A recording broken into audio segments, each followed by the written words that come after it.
Mambo vipi mpenzi mtazamaji wa Rombo TV ambaye unanifuatilia live kupitia YouTube channel ya Rombo TV, ila usisahau kufollow page zetu za mitandao ya kijamii ikiwemo Facebook, Instagram pamoja na TikTok.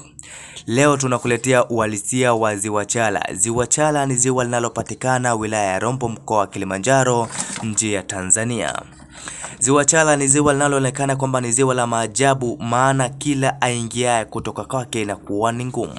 Wanadai kwamba enzi za zamani za enza mababu na mababu walikuwa wakifanya mila katika eneo hili la Ziwa Chala. Je, kuna uhalisia ama kuna ukweli wowote? Basi twenzetu tukajue uhalisia zaidi ambao unopatikana ndani ya Ziwa Chala linalopatikana wilaya ya Rombo, mkoa wa Kilimanjaro, nchini Tanzania.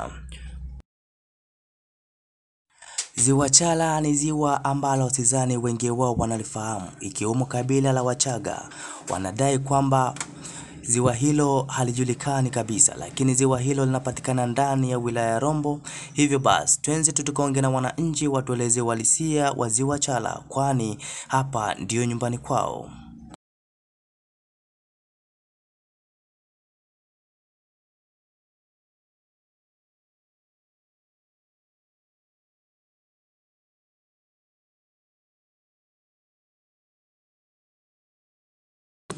Haya ndiyo matukio yaliyopatikana katika wilaya ya Rombo na uhalisia wake. Kupata taarifa zetu YouTube